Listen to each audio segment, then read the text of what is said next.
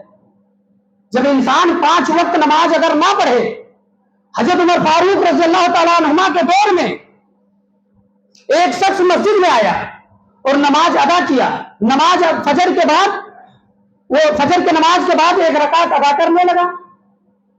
فاروق اعظم رضی اللہ تعالیٰ عنہ پوچھتے ہیں کہ اپنے پولیس، اپنے سپاہی سے کہتے ہیں کہ اس کا نام ڈائری پہ نوٹ کر لو۔ سپاہیوں نے کہا کہ امیر المومنین باقاعدہ یہ مسجد میں پہلے آ جانے والے ہیں، لیکن امیر المومنین ہو سکتا ہے پیشاب پخانہ قضائے حاجت میں چلا گیا ہو، امیر المومنین رہنے دو، اس کا نام مت لکھو، یہ نمازی ہے، باقاعدہ نماز میں پہنچتا ہے پہلے پہنچنے والا سے۔ امیر المومنین نے کہا کہ میں کہہ رہا ہوں اس کا نام ڈائری پہ نوٹ کر لو، تم کہتے ہو یہ صحیح ہو سکتا ہے، لیکن اللہ کے رسول نے کہا کہ عشاء اور فجر کی نماز یہ منافقوں کے اوپر بھاری پڑتی ہے، اور اگر یہ 3 دن تک مسلسل اگر یہ لیٹ آئے گا تو اللہ کے رسول کے دور میں جو منافقین کو سزا دیا جاتا تھا وہ اسے بھی سزا دیا جائے گا۔ حضرت عمر فاروق رضی اللہ تعالیٰ عنہ، موطا امام مالک کے اندر روایت ہے کہ جب کسی صوبے کے گورنر کو گورنر بنا کر بھیجتے تھے تو کہتے تھے گورنروں میرے نزدیک سب سے اہم عبادت نماز ہے، اگر تمہارے اندر کوئی کمی کوتاہی ہوئی تو فاروق اعظم اسے ترک کر سکتا ہے، چھوڑ سکتا ہے، لیکن اگر تم نماز ترک کر دیے، چھوڑ دیے تو تمہیں اس کا سزا دیا جائے گا۔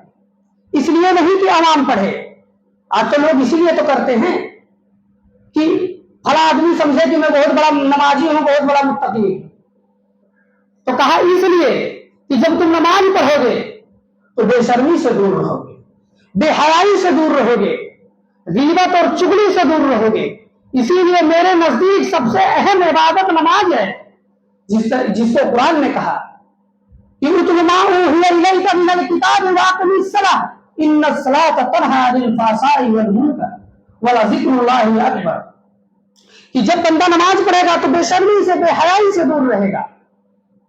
تو اسی لیے فاروق اعظم رضی اللہ تعالیٰ عنہ جب کسی شعبے کے گورنر بنا کر بھیجتے تھے تو انہیں پہلے تاکید کرتے تھے کہ میرے نزدیک سب سے اہم نماز ہے۔